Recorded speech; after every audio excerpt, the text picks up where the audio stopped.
काल सायंकाळी बिबट्या दिसल्याचं समजल्यानंतर आज आम्ही घटनास्थळी भेट दिलेले आहेत. पोलीस पाटील, उपसरपंच तसेच वन विभागाच्या आपल्या मॅडम सगळ्यांनीच आम्ही आता भेट दिलेली आहे, पाहणी केलेली आहे.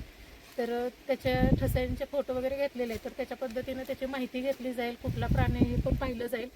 तर माझं एकच गावातल्या सर्वांना विनंती आहे की सर्वांनीच काळजी घ्यावी आणि सतर्कता पाळून शेतात वगैरे येताना काळजी घ्यावी.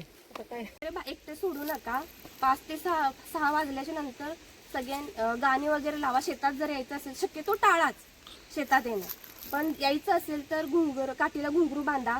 ज्याला मोबाईल चालवता येत नाही, वापरता येत नाही, घुंगरू बांधा. त्याने या, एकजुटीने या. शक्यतो गाणी लावा, एवढं मी सांगू शकते. बघितले आपण सर्वांनी जे बघितले ते बिबट्याचे नसून ते कुत्र्या जातीचे, कोल्ह्या जातीचे आहेत. त्याचे ठसे आहेत. त्याच्यामुळे तुम्ही भिण्याची काहीच गरज नाही आहे. पण एकटे येऊ नका. संध्याकाळच्या नंतर लहान मुलांना शेतामध्ये ह्या एरियात आणू नका. तो जास्त दिवस इथे थांबत नाही.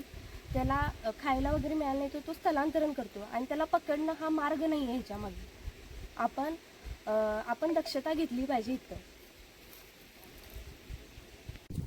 काल रात्री विश्वनाथ पाटील बुडकीवर इथं शेवारमळ्यात बिबटे आल्याचं समजलं. त्यानंतर वन विभागाला फोन करून आता मॅडमना मी बोलवून घेतले आणि त्या ठस्यांची पाहणी केलेली आहे. त्या ठस्याची पाहणी ती वरिष्ठ अधिकाऱ्याला दाखवून ती काय नेमकं आपल्याला समजेल. तोपर्यंत आपल्या गावातल्या लोकांनी संध्याकाळी जसं मॅडमने सांगितलं तसं लहान मुलांना घेऊन येऊ नका. येत असताना एकतर एकजुटीने या. बॅटरी किंवा आपला मोबाईल चालू ठेवा आणि अशा पद्धतीने काळजी घ्या. एवढं आता मी या निमित्तानं सांगतो. जोपर्यंत ती आपल्याला लक्षात येत नाही, कळत नाही, तोपर्यंत आपल्याला जेव्हा काही डिस्कशन करता येणार नाही. त्याच्यानंतर रिपोर्ट आल्यानंतर आपण त्यानंतर बोलू. धन्यवाद.